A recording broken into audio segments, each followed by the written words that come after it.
Patriarcas e Profetas. Capítulo 57. A arca tomada pelos filisteus. Outra advertência deveria ser dada à casa de Eli. Deus não podia comunicar-se com o sumo sacerdote e seus filhos. Os pecados deles, qual densa nuvem, haviam excluído a presença de seu Espírito Santo. Mas, em meio do mal, o menino Samuel permanecia fiel ao céu, e dar a mensagem de condenação à casa de Eli foi sua missão, como profeta do Altíssimo que era. A palavra do Senhor era de muita valia naqueles dias. Não havia visão manifesta, e sucedeu naquele dia que, estando Eli deitado em seu lugar, e os seus olhos se começavam já a escurecer, que não podia ver, e estando também Samuel já deitado, antes que a lâmpada de Deus se apagasse no templo do Senhor, em que estava a arca de Deus, o Senhor chamou a Samuel. Supondo ser a voz de Eli, o menino foi apressadamente para junto do leito do sacerdote, dizendo: Eis-me aqui, porque tu me chamaste. A resposta foi: Não te chamei eu, filho meu. Torna a deitar-te. 3 vezes Samuel foi chamado, e 3 vezes respondeu de modo semelhante. Então Eli se convenceu de que o misterioso chamado era a voz de Deus. O Senhor preterira o seu servo escolhido, o homem de cabelos brancos, para comunicar-se com uma criança. Isto em si mesmo era uma repreensão amarga, porém merecida, a Eli e sua casa. Nenhum sentimento de inveja ou suspeita despertou-se no coração de Eli. Recomendou a Samuel que respondesse se de novo fosse chamado. Fala, Senhor, porque o teu servo ouve. Mas uma vez foi ouvida a voz, e o menino respondeu: Fala, porque o teu servo ouve. Tão aterrado ficou com o pensamento de que o grande Deus lhe falaria, que não pôde lembrar-se das palavras exatas que Eli mandou dizer. E disse o Senhor a Samuel: Eis que aqui vou eu a fazer uma coisa em Israel, a qual todo mundo, o que ouvir, lhe tinirão ambas as orelhas.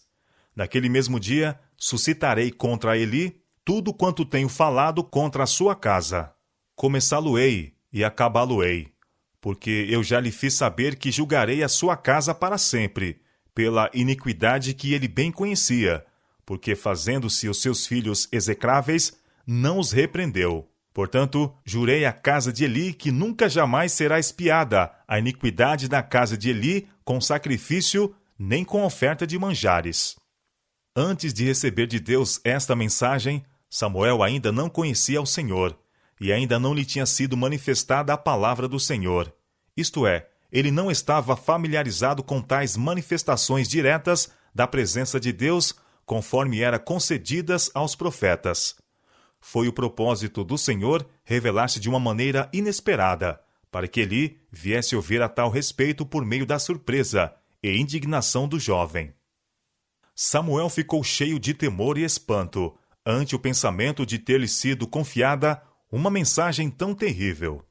Pela manhã se dirigiu aos seus deveres como de costume, mas com um grande peso em seu coração juvenil.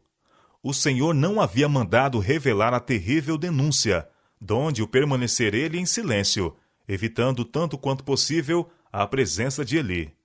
Tremia, receoso de que alguma pergunta o compelisse a declarar os juízos divinos contra aquele a quem amava e reverenciava.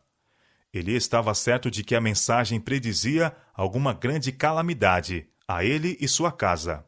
Chamou Samuel e ordenou-lhe que relatasse fielmente o que o Senhor revelara. O jovem obedeceu, e o idoso homem prostrou-se em humilde submissão à pavorosa sentença. O Senhor é, disse ele. Faça o que bem parecer aos seus olhos. Todavia, Eli não manifestou os frutos do verdadeiro arrependimento. Confessou sua falta, mas deixou de renunciar ao pecado. Ano após ano, o Senhor retardava os seus ameaçados juízos.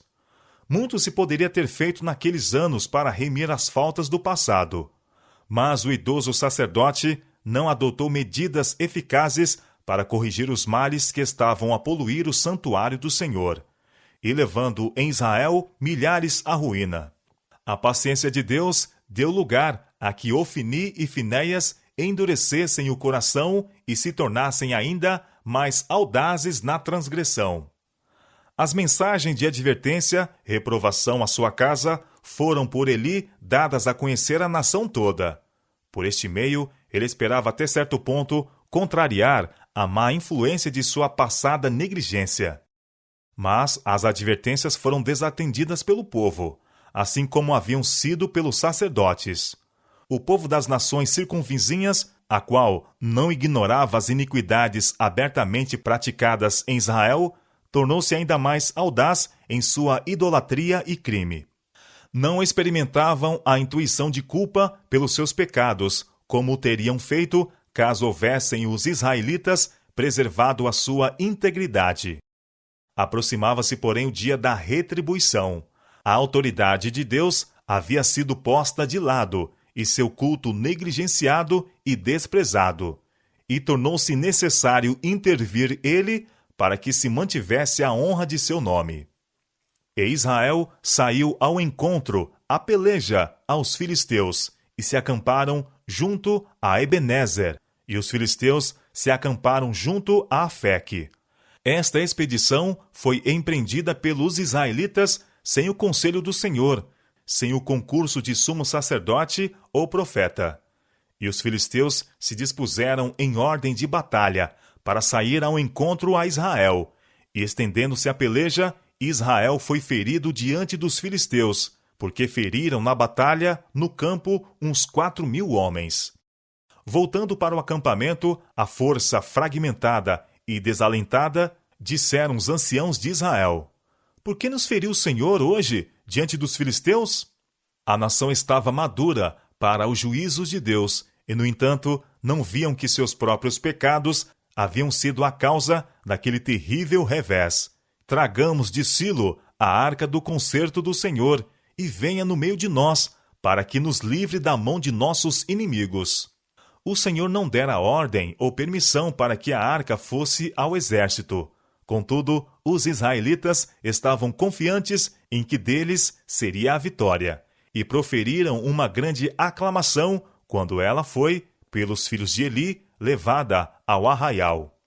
Os filisteus consideravam a arca como o Deus de Israel. Todas as grandes obras que Jeová fizera em prol do seu povo eram por eles atribuídas ao poder da mesma. Ao ouvirem as aclamações de júbilo pela sua aproximação, disseram: Que voz de tão grande júbilo é esta no arraial dos hebreus? Então souberam que a arca do Senhor era vinda ao arraial. Pelo que os filisteus se atemorizaram, porque diziam: Deus veio ao arraial. E diziam mais: Ai de nós, que tal nunca jamais sucedeu antes. Ai de nós, quem nos livrará da mão destes grandiosos deuses? Estes são os deuses que feriram aos egípcios com todas as pragas, junto ao deserto.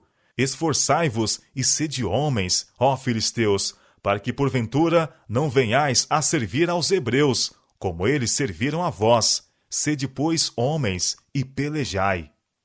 Os filisteus deram um escarniçado assalto, de que resultou a derrota de Israel com grande morticínio. 30.000 homens jaziam mortos em campo, e a arca de Deus foi tomada, tendo os 2 filhos de Eli tombado enquanto combatiam para defendê-la. Deixou-se assim novamente, nas páginas da história, um testemunho para todos os séculos futuros, de que a iniquidade do povo professo de Deus não ficará impune. Quanto maior for o conhecimento da vontade de Deus, tanto maior o pecado daqueles que a desatendem. A mais espantosa calamidade que poderia ocorrer recaíra a Israel. A arca de Deus fora apreendida e estava em poder do inimigo. A glória havia verdadeiramente se afastado de Israel, quando o símbolo da presença e poder contínuos de Jeová foi removido do meio deles. Com aquele escrínio sagrado associavam-se as mais maravilhosas revelações da verdade e poder de Deus. Em tempos anteriores, vitórias miraculosas haviam sido conseguidas quando quer que o mesmo aparecia. Faziam-lhe sombras as asas dos querubins de ouro, e a glória indescritível do Shequiná, símbolo visível do Altíssimo Deus, repousara sobre ela no lugar santíssimo. Mas agora não trouxera vitória alguma. Não se mostrara ser uma defesa nesta ocasião, e havia pranto por todo Israel. Não se haviam compenetrado de que sua fé era simplesmente uma fé nominal, e perderam o poder da mesma para prevalecerem com Deus. A lei de Deus, contida na arca, era também um símbolo de sua presença, mas haviam lançado desprezo aos mandamentos, desdenharam suas reivindicações e contristaram o Espírito do Senhor, de modo que se retirou do meio deles. Quando o povo obedecia aos santos preceitos, o Senhor estava com eles, para agir em prol deles, em seu poder infinito. Mas quando olhavam para a arca e não a puseram em relação com Deus, e tampouco honraram sua vontade revelada pela obediência à sua lei, serviu-lhes ela de pouco mais que uma caixa comum. Olhavam para a arca como as nações idólatras olhavam para os seus deuses, como se ela possuísse em si os elementos de poder e salvação. Transgrediam a lei que nela se continha, pois o seu mesmo culto à arca determinou a formalidade, a hipocrisia e a idolatria. Seu pecado os separara de Deus, e ele não lhes poderia dar a vitória, antes que se arrependessem e abandonassem sua iniquidade. Não bastava que a arca e o santuário estivessem no meio de Israel. Não bastava que os sacerdotes oferecessem sacrifícios e que o povo fosse chamado filhos de Deus. O Senhor não toma em consideração o pedido daqueles que acariciam a iniquidade no coração. Está escrito que o que desvia os seus ouvidos de ouvir a lei, até a sua oração será abominável. Provérbios capítulo 28, verso 9. Quando o exército saiu para a batalha, Eli, cego e velho, havia ficado em Silo. Foi com inquietadores pressentimentos que ele aguardou o resultado do conflito, porquanto o seu coração estava tremendo pela arca de Deus. Tomando lugar fora da porta do tabernáculo, assentava-se todos os dias ao lado do caminho, esperando ansiosamente a chegada de um mensageiro do campo de batalha. Finalmente, um benjaminita do exército, com os vestidos rotos e com terra sobre a cabeça, veio correndo pela subida que dava para a cidade. Passando cuidadosamente pelo ancião, ao lado do caminho, arremessou-se à cidade e referiu às multidões ansiosas as notícias da derrota e das perdas.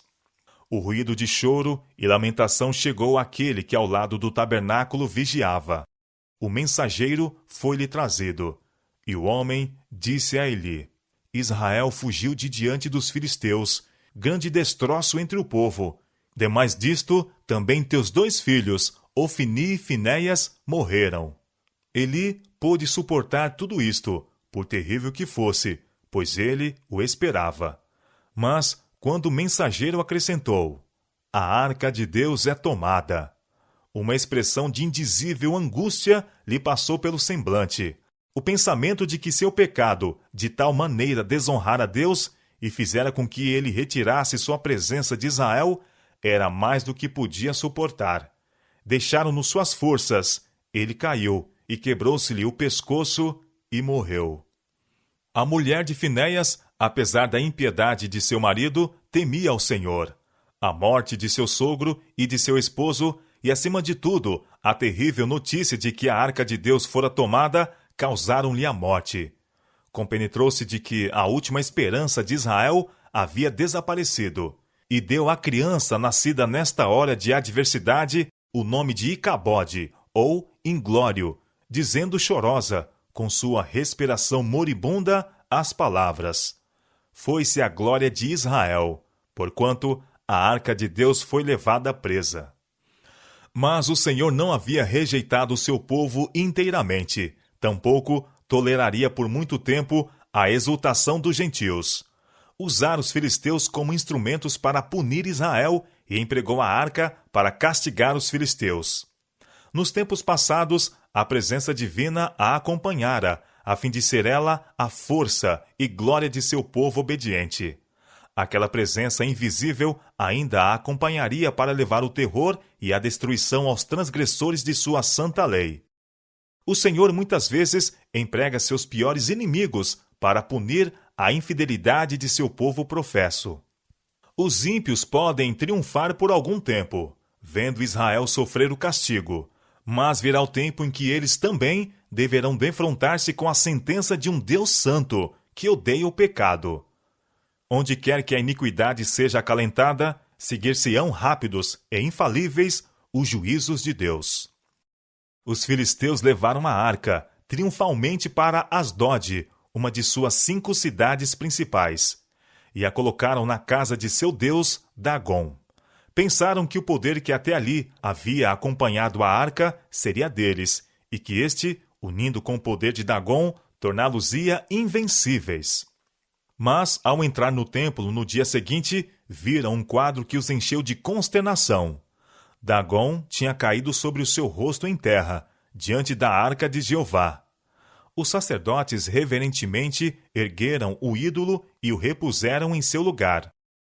Mas na manhã seguinte encontraram-no mutilado de maneira singular, jazendo de novo sobre a terra, diante da arca.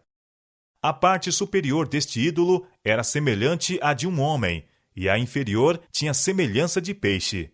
Todas as partes que se assemelhavam à forma humana tinham sido agora separadas, e apenas permanecia o corpo de peixe. Sacerdotes e povo ficaram tomados de terror, consideraram este misterioso acontecimento como um mau agouro, pressagiando destruição para eles e seus ídolos, diante do Deus dos Hebreus. Mudaram então a arca de seu templo, e a colocaram em um edifício à parte. Os habitantes de Asdod foram feridos de uma moléstia aflitiva e fatal. Lembrando-se das pragas que foram infligidas ao Egito pelo Deus de Israel, o povo atribuiu suas aflições à presença da arca entre eles. Foi resolvido transportá-la a Gate. Mas a praga seguiu de perto a sua mudança, e os homens daquela cidade a enviaram para Ecrom. Ali o povo a recebeu aterrorizado, exclamando: Transportaram para mim a arca do Deus de Israel, para me matarem a mim e ao meu povo? Volveram aos seus deuses em busca de proteção, como o povo de Gate e Asdod haviam feito. Porém a obra do destruidor continuou, até que em sua angústia o clamor da cidade subia até o céu. Receando conservar por mais tempo a arca entre as casas dos homens, o povo, em seguida, colocou-a em pleno campo. Seguiu-se então uma praga de ratos que infestou a terra, destruindo os produtos do solo, tanto nos celeiros como no campo. Completa destruição pela moléstia e pela fome ameaçava agora a nação. Durante 7 meses, a arca permaneceu na Filistia, e durante este tempo, os israelitas não fizeram esforços para a recuperarem. Mas estavam agora os filisteus tão ansiosos para se livrarem de sua presença, como haviam estado para a obterem. Em vez de ser uma fonte de força para eles, foi um grande peso e grave maldição. Contudo, não sabiam o que fazer, pois onde quer que ela ia, seguiam-se os juízos de Deus. O povo chamou os príncipes da nação, juntamente com os sacerdotes e adivinhos, e ansiosamente indagou: Que faremos nós da arca do Senhor? Fazei-nos saber como a tornaremos a enviar ao seu lugar. Foram aconselhados a devolvê-la com uma valiosa oferta para expiação da culpa. Então disseram os sacerdotes: Sereis curados. E se vos fará saber, porque a sua mão se não tira de vós. Para desviar ou remover uma praga, era antigamente costume entre os gentios fazer-se uma imagem de ouro, prata ou outro material, daquilo que causava destruição ou do objeto ou parte do corpo especialmente atacada. Isto era colocado sobre alguma coluna ou em algum ponto bem visível, e supunha-se ser uma proteção eficaz contra os males assim representados. Costume semelhante ainda existe entre alguns povos gentílicos. Quando uma pessoa que sofre de moléstia vai ao templo de seu ídolo em busca de cura, leva consigo uma figura da parte atacada, que a apresenta como oferta ao seu Deus.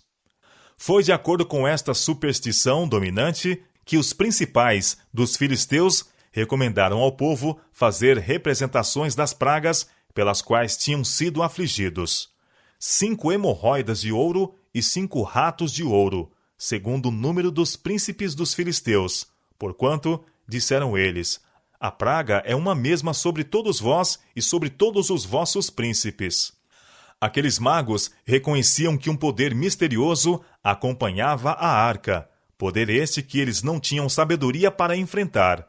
Contudo, não aconselhavam o povo a desviar-se de sua idolatria para servirem ao Senhor. Odiavam ainda ao Deus de Israel, embora compelidos pelos juízos esmagadores a submeter-se à sua autoridade.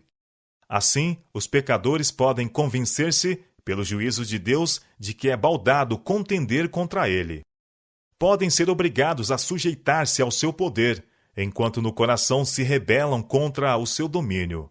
Tal submissão não pode salvar o pecador. O coração deve render-se a Deus, deve ser subjugado pela graça divina, antes que o arrependimento do homem possa ser aceito. Quão grande é a longanimidade de Deus para com os ímpios! Os filisteus, idólatras, e o relapso Israel haviam semelhantemente gozados dos dons de sua providência. 10 milhares de mercês, sem que fossem notadas, estiveram a cair silenciosamente no caminho de homens ingratos e rebeldes. Cada bênção lhes falava do doador, mas eles eram indiferentes ao seu amor. A paciência de Deus era muito grande para com os filhos dos homens, mas, quando persistiam contumazmente em sua impenitência, ele removia deles sua mão protetora.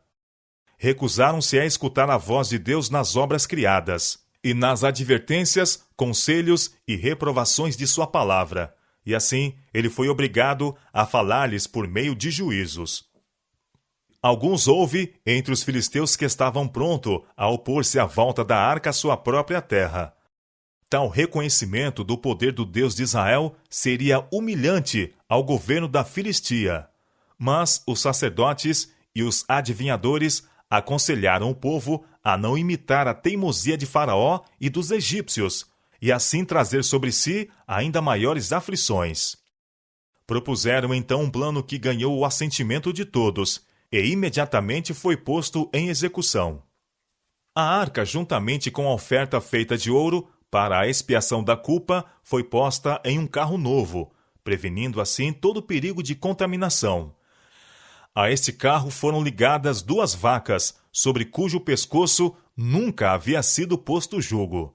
Seus bezerros foram presos em casa, e as vacas foram deixadas livres para irem onde quisessem. Se a arca fosse assim, devolvida aos israelitas pelo caminho de Bet-Semes, a cidade mais próxima dos levitas, os filisteus aceitariam isto como prova de que o Deus de Israel lhes fizera aquele grande mal. E se não, disseram eles, saberemos que não nos tocou a sua mão e que isto nos sucedeu por acaso. Sendo deixadas à vontade, as vacas afastaram-se de seus bezerros e, mugindo enquanto iam, tomaram a estrada direta para Bet-Semes. Sem serem guiados por mão humana, os pacientes animais se conservaram a caminho. A presença divina acompanhou a arca, e ela passou em segurança exatamente para o lugar designado. Era então o tempo da ceifa do trigo, e os homens de Bet-Semes estavam a fazer a colheita no vale. E levantando seus olhos, viram a arca, e vendo-a, se alegraram. E o carro veio ao campo de Josué, o Bet-Semita, e parou ali. E ali estava uma grande pedra. E fenderam a madeira do carro, e ofereceram as vacas ao Senhor em holocausto. Os príncipes dos filisteus, que haviam acompanhado a arca até o termo de Bet-Semes, e foram testemunha da recepção à mesma, voltaram então a Ecrom. A praga cessou, e eles ficaram convencidos de que suas calamidades foram um juízo do Deus de Israel. Os homens de Bet-Semes rapidamente espalharam a notícia de que a arca estava em seu poder, e o território do povo circunvizinho reuniu-se para festejar a sua volta. A arca fora posta sobre a pedra que a princípio servira de altar, e diante dela sacrifícios adicionais foram oferecidos ao Senhor. Houvessem os adoradores se arrependido de seus pecados, e a bênção de Deus os teria acompanhado. Mas não estavam a obedecer fielmente à sua lei, e ao mesmo tempo em que se regozijavam com a volta da arca, como um precursor do bem, não tinham uma intuição verdadeira de sua santidade. Em vez de prepararem um local conveniente para sua recepção, permitiram que ela ficasse no campo da ceifa. Como continuassem a olhar para o receptáculo sagrado e falar acerca da maneira maravilhosa porque havia sido recuperado, começaram a conjecturar sobre onde jazia o seu poder peculiar. Finalmente, vencidos pela curiosidade, removeram a cobertura e arriscaram-se a abri-la. Todo Israel havia sido ensinado a olhar para a arca com temor e reverência. Quando se exigia mudá-la de um lugar para outro, os levitas nem sequer deveriam olhar para ela. Apenas uma vez ao ano permitia-se ao sumo sacerdote ver a arca de Deus. Mesmo os filisteus gentios não haviam ousado remover a sua cobertura. Anjos do céu, invisíveis, sempre a acompanhavam em todas as suas viagens.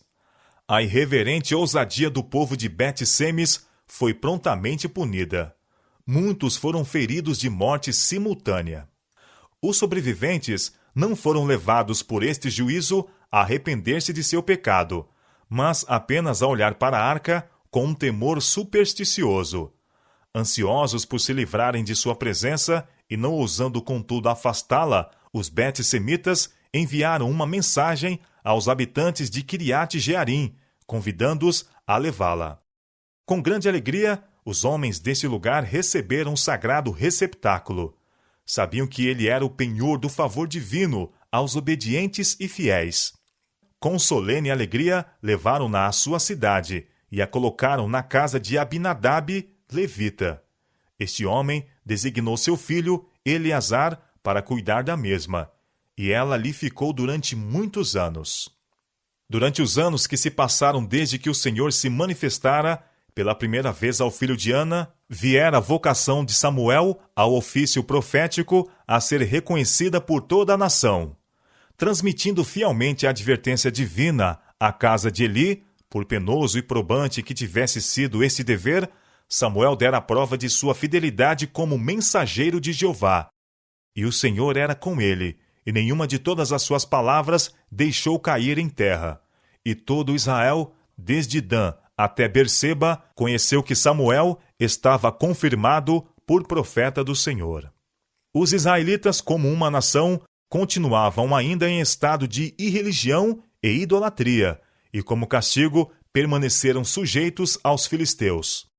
Durante esse tempo, Samuel visitou as cidades e aldeias por todo o país, procurando volver o coração do povo ao Deus de seus pais, e seus esforços não ficaram sem bons resultados.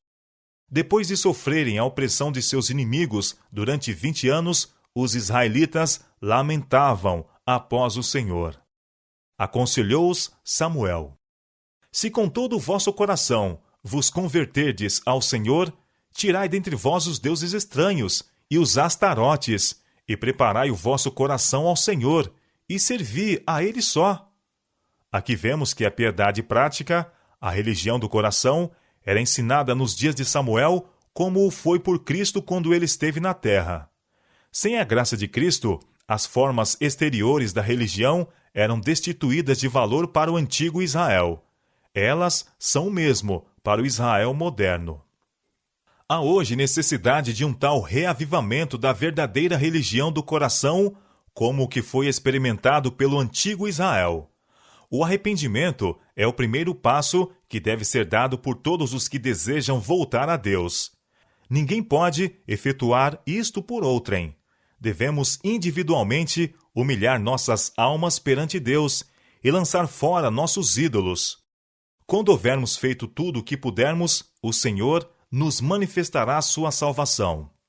Com a cooperação dos chefes das tribos, reuniu-se uma grande assembleia em Mispa. Ali teve lugar um jejum solene. Com profunda humilhação, o povo confessou seus pecados, e como prova de sua resolução de obedecer as instruções que tinham ouvido, investiram a Samuel com a autoridade de juiz.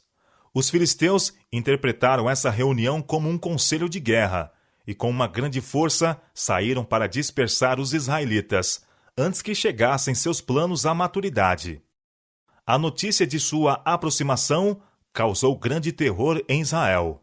O povo rogou a Samuel: não cesses de clamar ao Senhor nosso Deus por nós, para que nos livre da mão dos filisteus. Quando Samuel estava no ato de apresentar um cordeiro como holocausto, os filisteus se aproximaram para a batalha. Então, o ser poderoso, que descera sobre o Sinai por entre fogo, fumo e trovões, que dividira o Mar Vermelho e abrira caminho através do Jordão para os filhos de Israel, manifestou novamente o seu poder. Uma terrível tempestade irrompeu sobre a hoste que avançava, e a terra ficou juncada dos cadáveres dos grandes guerreiros. Os israelitas tinham ficado em silencioso pavor, a tremer, com esperança e medo.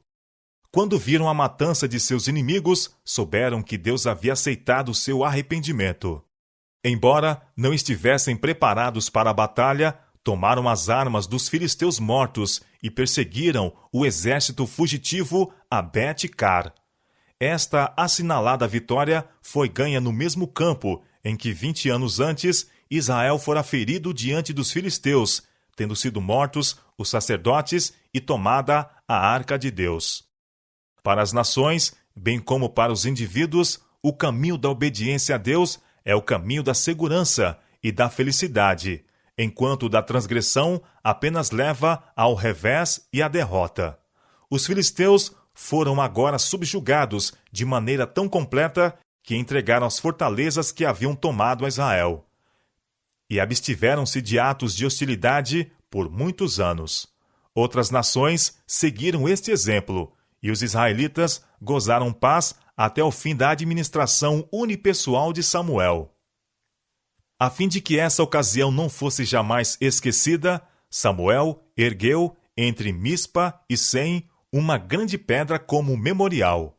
Chamou seu nome Ebenezer, a pedra da ajuda, dizendo ao povo: até aqui nos ajudou